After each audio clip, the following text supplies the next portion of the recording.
पड़ोस की रिंकी नई गाड़ी लेकर आई है, लेकिन आपने तो मुझको अभी तक एक भी गाड़ी नहीं दिलवाई।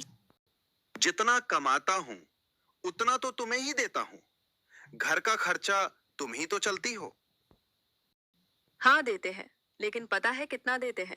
जितना देते हैं उतने में सिर्फ 2 रोटी ही मिलती है।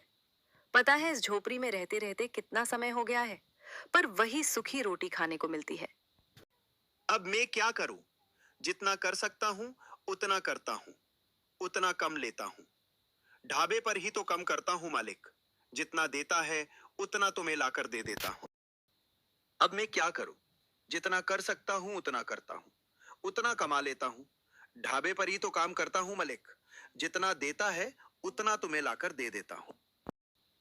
दुनिया कहाँ की कहाँ पहुंच गई, लेकिन आप वही के वही हो। अगर आप तो अपनी गुलामी से बाज ही नहीं आते। आपको वही ढाबा मिला है क्या काम करने के लिए? अरे तुम अपने काम से काम रखो। मैं काम कर रहा हूँ। मैं काम तो कर रहा हूँ ना, खाली तो नहीं बैठा हूँ। वीना की शादी को कुछ समय बीत गया था शामू। उसको सारी खुशियां नहीं दे पा रहा था, इसलिए सीमा हमेशा चिड़चिड़ी रहा करती थी। और ऊपर से उसके पड़ोस में जब कोई नई चीज खरीद लेता, तो उसकी मन में उससे घृणा पैदा हो जाती। और वो सारी घृणा अपने पति शामू पर आकर निकल देती थी। एक दिन की बात है, शामू अपने ढाबे पर काम कर रहा था। ऐ शामू, इतनी देर से टेबल नंबर 20 का ग्राहक पुकार रहा है। ध्यान कहाँ है तेरा? सुनाई नहीं दिया। मैं अपने काम में मशहूर था। काम में आजकल तेरा ध्यान नहीं है। न जाने कहाँ रहता है। इस तरह से तो बिल्कुल नहीं चलेगा बेटा। मतलब? एक काम कर, तू अपना है ना हिसाब कर ले और कहीं और जाकर काम देख ले। लेकिन मालिक, मैं तो आपके ढाबे पर बहुत सालों से काम कर रहा हूँ। फिर आप ऐसा क्यों कर रहे हो?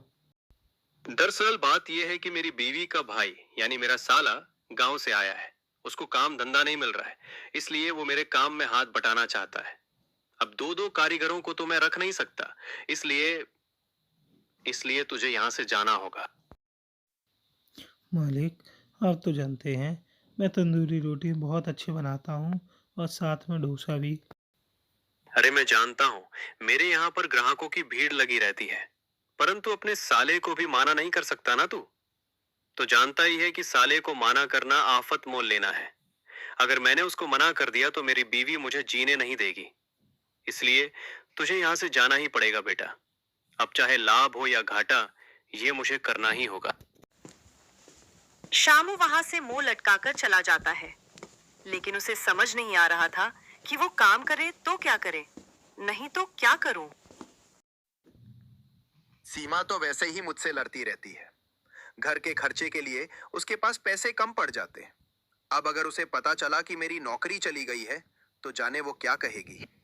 शामू वहां से उदास होकर वहां से जा रहा होता है। तभी उसको उसका बहुत पुराना दोस्त सुमित मिलता है। अरे सुमित भाई, तुम्हें यहाँ? मेरी नौकरी लग गई है, पर वो इस गांव से दूर है। तू बता, मैं उदास होकर कहाँ जा रहा है? इतने समय बाद मिला है, फिर भी ऐसी दशा में। शामू उसको सारी बात बता देता है। देख यार, मेरे पास एक तंदूर रखा हुआ है जो किसी काम का नहीं है, और मुझे काम के सिलसिले में यहाँ से दूर जाना पड़ रहा है।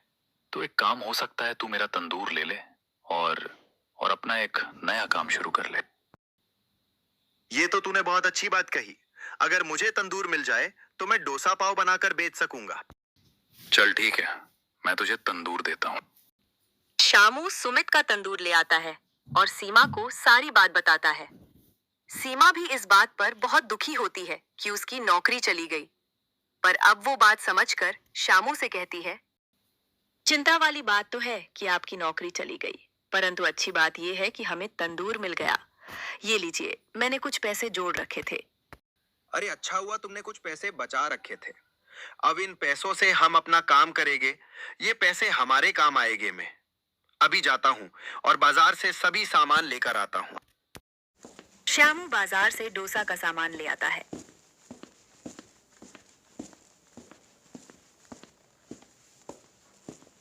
और डोसा बनाने लगता है और बाजार में एक ठेला लगा लेता है। परंतु उसका एक भी डोसा पाव नहीं बिकता, जिसकी वजह से वो बेहद निराश हो जाता है। आप चिंता क्यों करते हैं? अभी लोगों को आपके हाथों के हुनर का अंदाजा ही नहीं है ना। जिस दिन वो लोग इसका स्वाद चखेंगे तो उन्हें इसका स्वाद पता चल जाएगा कि आप कितना अच्छा डोसा पाव बनाते हैं। धीरे धीरे शामू के ठेले पर लोग आने लगते हैं और उनको तंदूरी मिसाल पाव बेहद पसंद आता है। ये देखकर शामू और सीमा बहुत खुश हो जाते हैं। सीमा, तुमने सही कहा था। मैं अगर उस ढाबे पर रहता तो मैं कभी इतनी तरक्की नहीं कर पाता और मुझे पता ही नहीं चलता कि मेरे हाथों में भी हुनर है। मैं आपसे ऐसे ही नहीं लड़ती थी। मैं चाहती थी कि आप तरक्की करें। और देखिए, आज हर कोई आपके हाथ की तंदूरी डोसा पाव खा रहा है। मैंने यह काम एक ठेले से किया था और मेरे पास आज एक पक्की दुकान है और उस पर भी भीड़ लगी रहती है।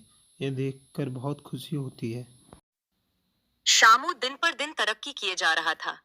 एक दिन उसके पास एक ग्राहक आया, जो देखने में सेठ लग रहा था। उसमें अरे भाई, सुना है तुम डोसा पाव बड़ा अच्छा बनाते हैं। ऐसा क्या डालते हैं? ऐसा कुछ नहीं है सेठ जी, बस अपना प्यार डालता हूँ, वही सबको पसंद आता है। इस प्यार की हमें भी जरूरत है। मैं समझा नहीं सेठ जी, कि आप कहना क्या चाहते। अरे, अगले हफ्ते मेरी बेटी का जन्मदिन है और मैं चाहता हूँ कि तुम अपना तंदूरी मिसाल पाव मेरी बेटी के जन्मदिन में बनाओ, क्योंकि रिश्तेदार बहुत दूर से जन्मदिन करने आ रहे हैं और मैं नहीं चाहता कि उन्हें कोई भी शिकायत करने का मौका मिले। मैं भारत के सभी व्यंजनों को चुन चुनकर अपनी बेटी की शादी में रखवाना चाहता हूँ। ये तो बहुत अच्छी बात है। मैं ज़रूर बनाऊंगा, क्योंकि यह हमारे भारत की शान का सवाल है। ये मेरे लिए गर्व की बात होगी। अरे, इसीलिए तो मैं देश के कोने कोने से चुनकर व्यंजनों की भरमार करना चाहता हूँ। उन्हें अपने भारत के दर्शन करना चाहता हूँ। आहा, चिंता ना करिए, मैं इसमें आपका पूरा सहयोग करूंगा। श्यामू सेठ की लड़की के जन्मदिन में तंदूरी डोसा पाव लगता है, जो कि पूरी जन्मदिन की शान बन जाता है। लोग तंदूरी डोसा पाव को बहुत पसंद करते हैं और तारीफों के पुल बन देते हैं। अब शामू का व्यापार बहुत दूर दूर तक फैलने लगा था और अब उसकी कई शहरों में दुकान बन गई थी। जब तक हम अपने ज्ञान को डिब्बे में बंद गेहूं की तरह रखेंगे, उसे कोई लाभ नहीं मिलेगा। ज्ञान को अपने आचरण में उतारना और उसे बढ़ाना ही सही उपयोग है।